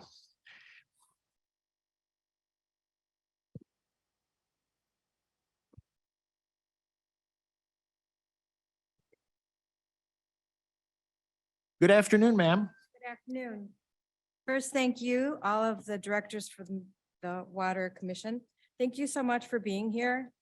for the residents of Detroit to be able to come and voice their opinions or voice their situations. I'm here today as a Would you move, recommendation. microphone closer? Thank you. It was recommended that I come here today by Councilwoman Santiago Romero's office. I contacted them back in November, and Joel got back to me last week and let me know about Hydrate Detroit. Here goes the microphone. About Hydrate Detroit, and to contact them and that they could possibly help me with my situation with my water bill. I got a water bill. Thank you. So I got a water bill from September to October for $719, 96,000 gallons of water.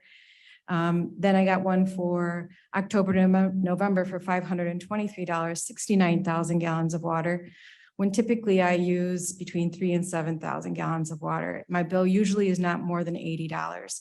So I immediately called because I had it set up on auto pay. And they said, too late, it's already going to get paid. You can dispute it. So they let me know that I would get a letter in 4 days. I didn't get the letter. I contacted them again. They were nice enough to send out another letter. So December 2nd, I got another letter and it was denied because they said they checked whatever it is that they check and everything was fine. So then I asked for meter technicians to come out, and the meter technicians came out, and the technician was surprised when he saw the meter that was blinking. And he said, I've never seen this before. Let me send the video to the technician outside. Then he said, oh, well, we don't read gallons, we read units. So then he moved the flap again, and then the numbers came up. The bottom line was, he said, that's strange, what we saw earlier. And he walked around the house, turned off the washing machine, opened different faucets, went outside, and it was found that I had a spigot that was old. So I had a hose connected to it, but the hose was closed. So there was no water coming out at all. There was no leak. So that was back in October. And in November, like I said, my bills were high. They said your dispute will go in again. I spoke to somebody on December 14th when the technicians came. The name was Candelabra. She said she would call back because she knew that there was no hearings or no way of appealing the situation, because if I wanted the meter to be changed, it would have to be changed and I would have to pay for it because it's less than 15 years. All of this that you hear, I know it's like rambling, but my point to all of this is now $1,200 was taken out of my account for 2 months of water when I usually pay $80. I went to Lowe's, I paid $7 for a washer, I fixed it. And thankfully there are people downstairs, because I was told over the phone, there is no one downstairs, you can't do anything. And they were nice enough to take me in and review my account. They still said I would be responsible for the bill, which is unfortunate because that water hose was on there tight. So they told me to go ahead and apply for a leakage water leakage. I'm going to do that, but they said it would only be, if there was a credit, it would only go towards my sewage. And the sewage within those 3 months is approximately $250 when they took out $1,200. Mr. Director, I'm requesting if you and Deb can dig a little deeper in regards to this, to see, because that's a lot of money. She's a resident, and that's a lot of money. And just see what's going on with that, And Yeah, we'll the have gentleman someone. that's standing right behind you, Matt Phillips, he's gonna grab you as you leave the microphone, and Thank you. Are you Mr. Brown? I am. Hello, I saw you online and I looked for your email. I couldn't find you because the Michigan Public Service Commission suggested I contact the city rep or my mayor's office, several different agencies, and thankfully everybody answered. I wasn't able to get a hold of you, but it's good to see you. You got And me thank you very much. What was your name? Jonathan Kenlock. Hello, Miss. So good to see you. Mr. Kenlaw, thank you for, Commissioner Kendler, thank you for taking that. And Ms. consideration. Rangel, thank you for coming down, and thank you for waiting so long to talk to us. Oh, no, I appreciate you so sticking much. through it. Thank All you. Hello, Jane. I just want to say thanks for everything. And I'm going to apply for the Lifeline and I'm going to apply for all of that. They told me that RAP is no longer existence. Thaw doesn't do it. So I hear all this situations. It is a lot of paperwork, is a lot of red tape, but it's out there. We just got to go out and get it. So All right. thank you again. Thank you. Have a good afternoon. Mr. Chair, our next speaker is Tommy Airy online. Tommy Airy.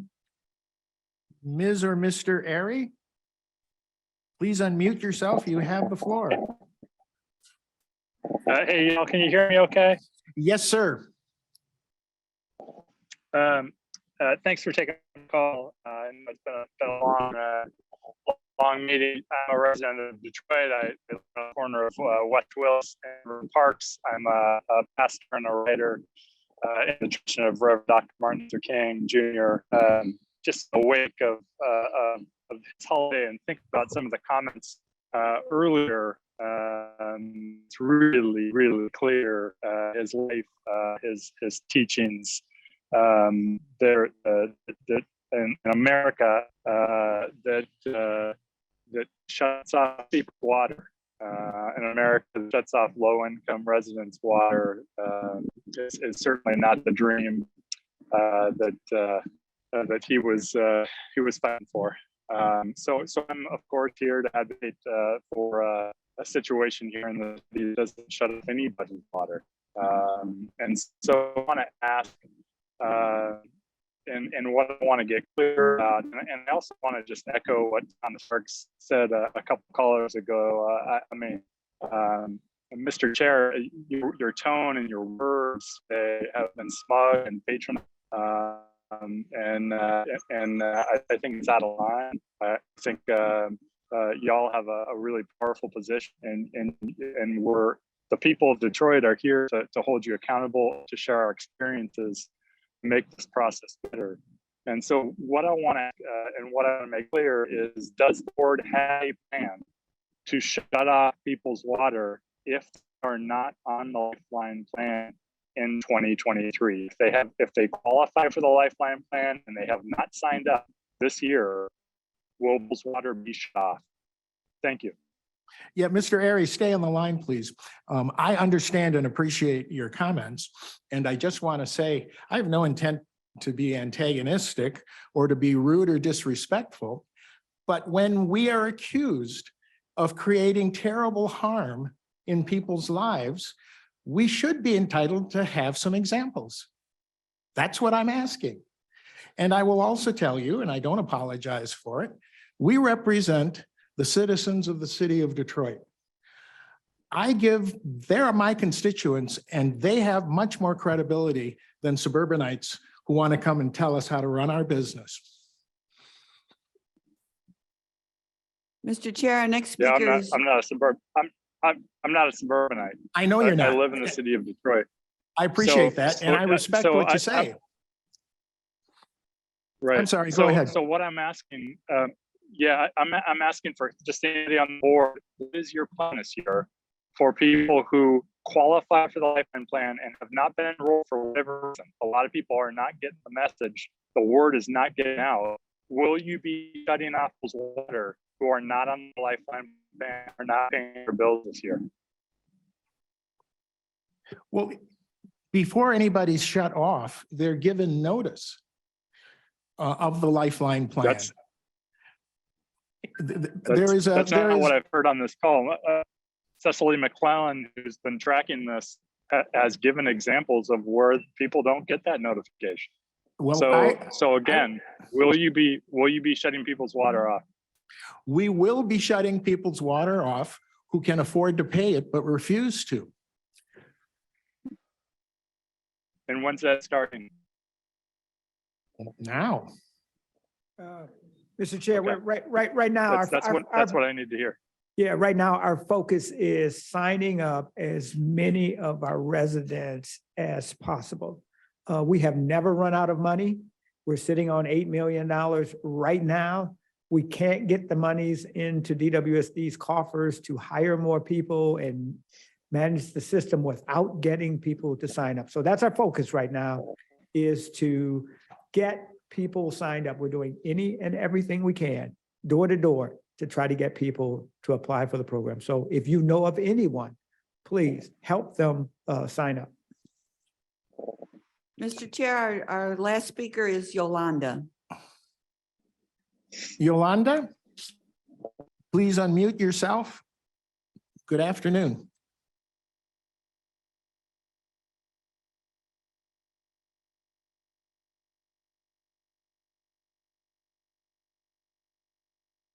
Yolanda, you're unmuted.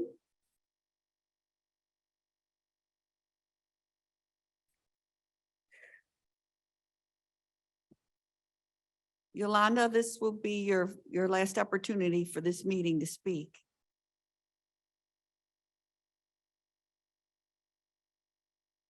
All right. I don't know what else I can If do. we will reopen a public comment for Yolanda, if she is able to get through while we're still in session. All right, we're going to close public comment, and I don't want to repeat what I've already said, other than to say we welcome hearing about anybody who is being harmed, and we're going to do our best to accommodate them. But I don't appreciate being accused of bringing misery into the lives of so many Detroit families when nobody comes forward with an example. Mr. Director, I also want to say is that I was talking, we have a new Democratic controlled legislature. And I've already been told that the director and the staff have already been in touch with the legislators trying to find a permanent solution to funding. So that conversation, that didn't come from the director, that came from members of the legislature. So we are actively doing that, and they understand it as a priority for the citizens of the city of Detroit, the mayor, everybody is focused on that. So I was glad to hear that organically. All right. Any other comments? Then, Mr. Chair, yes, could we have one person, I believe, or at least one person in the audience with his camera, and I think that he's waiting on the walk on. If maybe we could move that up so we could allow him to make his deadline. And we'll. No. Don't say no to a favor. This is under new business. This was the item that was added. So on page 4, item 11, and you have it before you. Mr. Director? Yes, A motion Commissioner is in order. Kinlock. Yes, please. Mr. Director, I move to recommend that the Board of Water Commissioners for the City of Detroit Water and Sewerage Department authorize the director to approve DWSD contract number 6005031 with Major Contracting Group, Inc. for a secondary emergency water main repair services project WS736 for a total contract amount not to exceed $7,384,250 and a term of 3.5 years. This also authorizes the director to take such other action as may be necessary to accomplish the intent of this vote. Is there support? Support. Question? Any discussion? Discussion. Yes. This contract that's being awarded, is it a contract that they would subcontract minority contractors? Or that's not in call for? Mr. Smiler? That's a lot of money. I think I know the answer, but. Good afternoon, Sam Smalley, Chief Operating Officer. Major Contracting is a Detroit-based business, and they do hire a lot of Detroiters. We observe that every day out in the field. Okay, thank you, appreciate it. Great. Any other discussion? Okay, yes, just would like for you to elaborate on the need for this emergency. Thanks for the opportunity. As everybody on the board knows, every October, Halloween-ish, the fire department goes out and inspects 30,000 fire hydrants. And when I say inspects, they're really winterizing them. They're blowing the water out with a compressor and getting them ready for winter. And this year, the fire department dropped in on DWSD more than 3,000 hydrants that they think are not in order. And I've been meeting with the fire commissioner and his top executives. We've gone through the list and we think the number that's inoperable is closer to 1,200. And yeah, I can't tell you how much respect I have for firefighters and police officers. They put their lives on the line every day. And they need these tools to be able to save lives. And so our crews, our internal DWSD staffing, because of the number of water main breaks that we're working on, only has the ability to fix about 160 hydrants a week. And putting this contract in place will get us to 300 a month, or 300 a week, I'm sorry. And so in 4 weeks, we should eliminate the inoperable fire hydrants. And that's the goal, is to get contractor support in order to make this an emergency and get the hydrants working so that if there's a fire, Detroiters are protected as well as. And I have to say that, the 1,200 represents about or the number of fire hydrants that the firefighters found that have issues is about 4% of the 30,000 hydrants that we have. And so we think that's an unacceptable number and we want to get it down less than 2%. But there will always be a percentage of fire hydrants that are not working just because every day there are accidents that they're hit and we have to repair them. So this contractor support will not only allow us to fix water mains, but it'll give us the additional crews. And Sam Smalley's talked to Major, and they're going to be mobilizing tomorrow if I give them a letter of intent, and they'll be on the street on Monday. And we're going to try within 30 days to get the backlog down. Commissioner Blackman. Mrs. Director, are there other circumstances under which the fire hydrants might not be working properly other than being hit and that sort of thing? Yeah, I mean, the big issue is the number of agencies and people that actually touch our fire hydrants, meaning they open them up.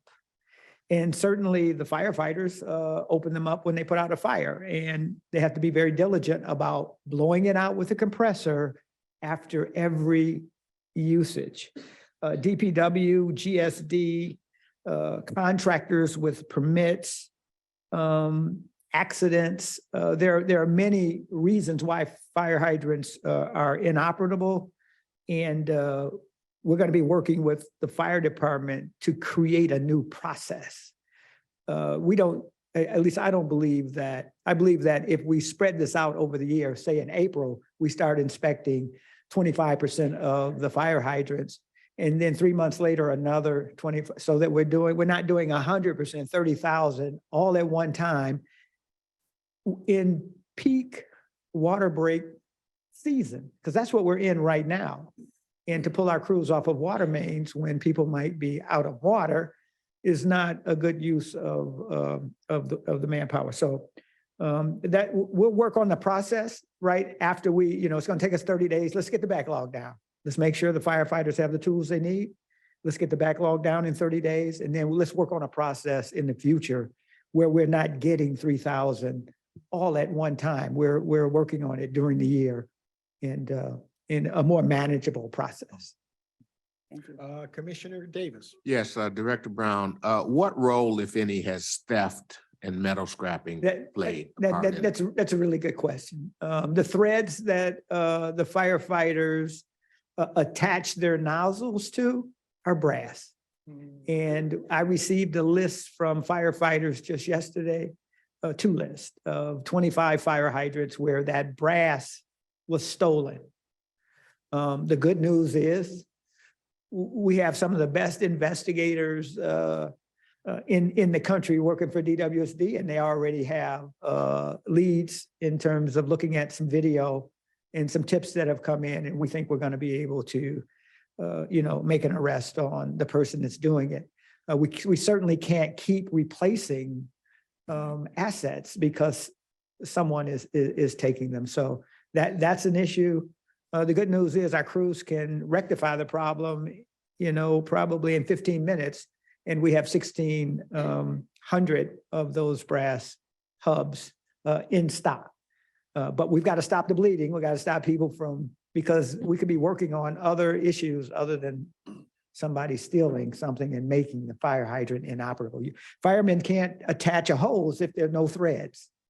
And they're stealing the threads because they're brass. And I Googled the cost of brass today. It's $1.25 to $2 a pound. And that piece is less than 2 pounds. And so you're stealing something and scrapping it that is not of great value. So, but. Commissioner Kinloch. Yeah, And- yes, so and let me just say, Commissioner Garcia is being excused. She has a prior Yes. commitment, but very good to see Good you, to see you. Commissioner. No, so I understand that you're going to take a broader look, after we get these fire hydrants operable. But my thing is, how often, is there a report that's generated? And can that report in future come to the commission? But more so, I think you mentioned some of fire using these fire hydrants that they have to be blown out, after every Every use. time, yes. Okay, is there some sort of deposit or monetary component associated with folks using these hydrants, and then verifying that they did absolutely comply with the processes of closing these fire hydrants up. So just wondering how we can be more proactive and making sure that number doesn't escalate in the future. Sure, great question. And I met with the land bank today. They're doing demolitions on 50 houses a week, 200 a month. Each one of those demolition crews have to blow out. And Sam got with the land bank and wrote a policy that's got real teeth to it, that these contractors will be disbarred from participating if they do not blow out the fire hydrants. And again, that policy is only as good as if it's being enforced, if somebody is checking to make sure. And so I'm going to have our security team go out and start spot checking the demolition crews, start spot checking the firemen, because they're human and sometimes they're tired at the end, in the middle of the night when they finish the fire. Now you got to go get a compressor and blow it out. If you can't do it, let us know. We'll do it for you. But it has to be done because you're the worst creating an inoperable hydrant. And the fire happens. See, right now, luckily, we haven't had a story of a fire occurring, but this is, this is alarming. This and is the season. Absolutely, season. And so definitely we want to, get these back online and then be prepared to have some processes in place to really keep a closer watch on them. Yeah, and I'll be reporting out weekly to the mayor's office. I'll build a metrics of performance on how well we're doing, and I'll make sure that we email that performance weekly to this board. Appreciate that. Thank you. So any other questions or comments? All those in favor of the motion, please say aye. Aye. Those opposed? And that motion is adopted. So let us move to item 7, items from commissioners. Are there any items from commissioners? Hearing none. I would like Oh, to make a Commissioner, comment. yes. Mr. Chairman, before I leave, I'd like to thank Gary and his staff, all the people that showed up with their problems, that they do not leave here without a resolution for them. And I really appreciate that. And I wanted that to go on the record. Oh, thank you. Gracias. I truly believe that if you take the time to come here, you should get a response. And so we're going to work hard to do that as much as we can. I sympathize with the woman who set up her bill on auto pay because I Oh, do yeah. that. Yeah. And that means Can't get it back. if the vendor or the business misbills you, you pay them anyways. So, We're going to fix that. okay. Communications, we have item A, 202321. Mr. Chairman, This is the FOIA request, Mrs. Commissioner Davis. motion to receive and file. Is there support? Any questions about any of the individual FOIA requests? Hearing none, all those in favor, please say aye. Aye. Those opposed? And that is adopted. Next, we move to the approval of the consent agenda. Each of the items in the consent agenda were reviewed in detail at the committee level, principally from the Finance Committee. And so they come to us with a recommendation of that committee for passage. Does any commissioner wish to remove any item from the consent agenda to be considered separately? All right, hearing none, is there a motion? Chair, I move approval of the consent agenda as presented. Is there support? Support. Are there any questions about any of the items on the consent agenda? Hearing none, all those in favor, please say aye. Aye. Those opposed? And that is adopted. All right, next we go to new business, which we've already taken care of. Item 12 is the director's report. I read it. Yeah. I think just about everything that I needed to say has been said in public comment, and I'll let you read the report, and if we have any questions for the next meeting, I'll be more than happy to answer. All right, comments by commissioners. Mr. Chair, Commissioner Blackman. I would simply like to say that we do generally and earnestly appreciate the comments that come before us that present problems for our customers, and that we take them very seriously, and we will continue to work diligently to make sure that their concerns are addressed and resolved. And I want to say to the chair, you know, we're all sitting here at this table, and you have really spoke at this meeting what really was on all of our minds, because and what the public don't realize is that they're not the first ones who are coming up and making statements that are untrue as it relates to actions that come from this body. And when we move around the community, people, you know, hear a lot of that false information, and they approach us in many times not friendly ways. And so you have to, at times in public meetings, respond, and you've responded very politely to those false statements about what this board is doing. And when you say the department is doing, you're also saying that this board is doing as well, because we're responsible for establishing policy. So you only responded, and you did not respond rude, because we know there's ways of responding rude. So I just want to just let you know that I appreciate you putting, you know, truth out there in regards to some of these statements. So thank you. Thank you. I was thinking about the comment that we're all elite and privileged, and I look around the table and nobody knows what our backgrounds were or how we were raised or what part of town No, we came from. I say all the time. Nobody knows. No, I say all the time. We had, like the person who came early, we had our water got turned off. The water pipes burst. We had to borrow water from neighbors. I understand. And that's why, you know, I'm always on the phone with, you know, Deb and the director about this. And I understand that they understand the sensitivity about that as well. So yes, you're right. People don't know the path we've had to walk, and that, you know, many of our family members still walk. Yeah. Well, all right. And if I was too aggressive or rude, I don't think I was, but Well, the intent of what you were trying to do was give us information so that we can help those customers. I That think- was your intent. I think that was the intent. And, you know, the misinformation, here's my adjective, the misinformation is Trumpian that they're putting out there. And we don't have to, okay, enough said. Okay. Any comments from any other commissioners? Comments from the chair? I've said it. Mr. Chair? Yes. Mr. Chair? Yes. So it's Linda, and I Yes, just Linda. wanted to, I wanted to echo Commissioner Kinlock's comments with respect to just appreciating that I think, you know, what I heard, and I'm obviously not seeing anything I'm here, is just an attempt to make sure that that people are questioned relative to the facts, And that if there's a fact that we're missing, bring it forth so that we can see that fact for ourselves and act accordingly. And I think that's important because I do want to see all the facts and I do want to understand what we may be missing or what we don't have grasp of.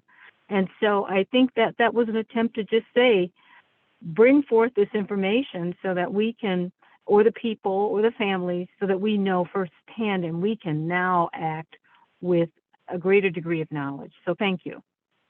Well, thank you.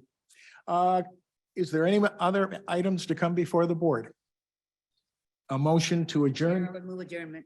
It's been moved and supported. Commissioner Kinlock, all those in favor of adjourning, please say aye. Aye. Those opposed, we stand adjourned. Thank you very much, ladies and gentlemen.